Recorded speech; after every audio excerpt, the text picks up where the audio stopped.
Bonjour, c'est Nora. Dans cette série de vidéos, nous allons voir ce que sont les Core Web Vitals ou signaux web essentiels et comment améliorer chaque signal.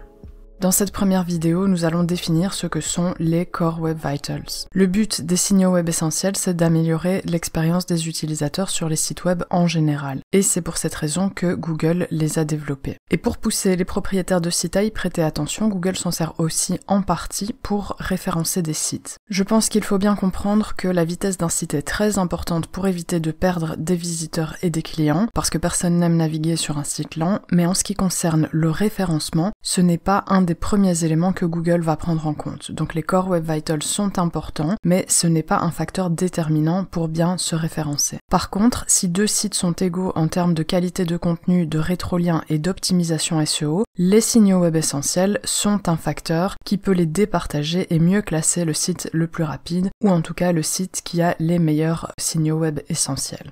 Les Core Web Vitals actuels se concentrent sur trois aspects de l'expérience utilisateur, le chargement, l'interactivité et la stabilité visuelle. Donc ce sont ces trois éléments. Le chargement est mesuré par le LCP ou Largest Contentful Paint, qu'on peut traduire ou vaguement traduire par le plus grand rendu de contenu. Et cette métrique évalue le temps de chargement du contenu principal. Un LCP inférieur ou égal à 2,5 secondes est recommandé par Google. En ce qui concerne l'interactivité, elle est mesurée par l'INP ou Interaction to Next Paint, qu'on peut là aussi traduire par interaction avec le contenu suivant. Cette métrique mesure la réactivité de la page et un INP inférieur ou égal à 200 millisecondes est ce que conseille Google. Ensuite, en ce qui concerne la stabilité visuelle, elle est quantifiée par le CLS ou Cumulative Layout Shift, qu'on peut traduire par le décalage cumulatif de la mise en page, et cette métrique mesure les décalages inattendus de la mise en page. Google recommande un CLS de 0,1 ou moins.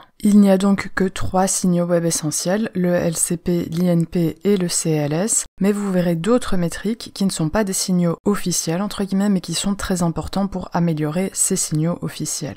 Si vous utilisez PageSpeed Insights pour tester votre site, vous verrez le LCP, l'INP et le CLS, et en dessous, il y a également le FCP et le TTFB. Et ces deux métriques, FCP et TTFB, sont liées au chargement de la page, donc à l'aspect chargement de l'expérience utilisateur. Le TTFB, ou Time to First Byte, qu'on peut traduire ou vaguement traduire par le temps jusqu'au premier octet, indique le temps nécessaire pour que le navigateur reçoive la première réponse du serveur. C'est aussi le fameux temps de réponse du serveur. Et un TTFB inférieur ou égal à 800 millisecondes est recommandé par Google. Et enfin, le FCP ou First Contentful Paint, qu'on peut vaguement traduire par le premier rendu de contenu, correspond au temps nécessaire pour afficher le premier élément de contenu visible sur une page, donc du texte, une image, une vidéo. Et un FCP inférieur ou égal à 1,8 secondes est recommandé par Google.